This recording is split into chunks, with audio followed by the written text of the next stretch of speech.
and welcome to the Sports on Pulse. I'm Gary Al Smith. Today we do some more Premier League fare. As you know, in the last 24 hours or so, David Moyes started becoming heavily tipped, if I'm putting it correct, to be the manager for West Ham United. That is after the parting of ways of Slaven Bilic with the London club. And later, the move became official as we got to know that the former Manchester United manager, former Everton, former Sunderland manager, former Sociedad manager is now going to be here. However, after being sacked in May, a lot of the talk from pundits, former players and former coaches around the world, and particularly in England, has been that he is an uninspiring choice. We want to do our own independent analysis of that situation.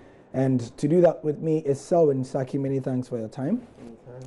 So David Moyes comes in with a history of doing well at Everton and nowhere else. Yeah. Well, David Moyes, the motivation of he coming in is that the owners wanted somebody who was inspiring, somebody with more knowledge of the Premier League, someone who knew the West Ham players, because at the situation that they are in, they are a bit destabilized and they want someone to just organize a team and take them out of the 18th position. So with David Moyes, he spent 11 years at Everton, a good record, went to Manchester United, didn't do so well, had to go to Spain because he himself said personally he wanted an experience in a foreign country. That was devastating, and he himself said it was his worst ever managerial career. And he coming to Sunderland also, we wanted to see something different, but Sunderland was relegated and then he had to resign. But he came in here, said that he wants to start his career, not to start his career all over again, but he wants to get his name back in England and be the manager that everybody wants. So that's why he was brought in to as someone who knows the Premiership very well, spending 11 years in Everton and working in Manchester United. He knows the players and he knows what he do to get the team organized and play the football that West Ham wants to play. So let's take a look at David Moyes, the manager.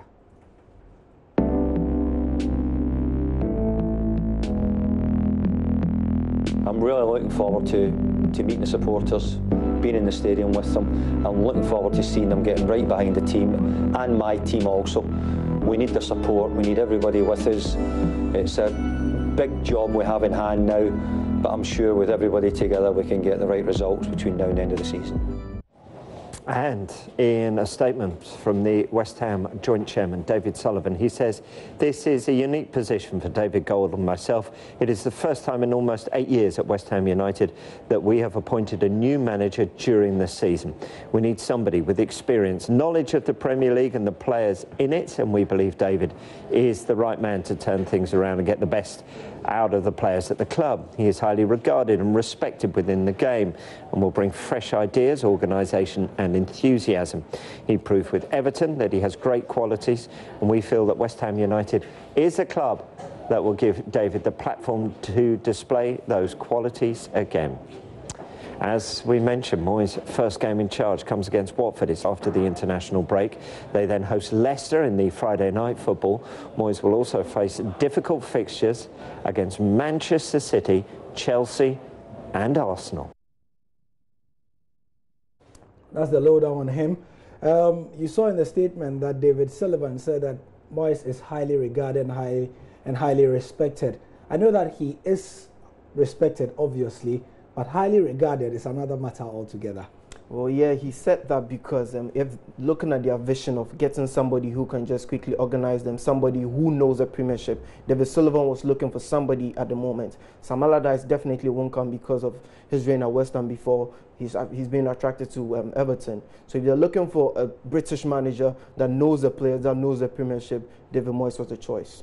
Well, so for a bit of stats and numbers to go along with this appointment, if you look at the most games managed by Premier League managers, David Moyes lies fourth with 499 games managed. So experience, yes, he does tick that box quite well. Sir Alex, the indefatigable Arsene Wenger, in 9 games will be equal with the great Sir Alex, and then will pass him. Harry Redknapp on third, being with a plethora of clubs, and there's Moisey, as they like to call him. Sam Allardyce also on fifth with 488. So, to finish up, what is the scale of his job like at West Ham? He needs to get them out of the relegation scrap. But not just that. He's been given a 6-month deal.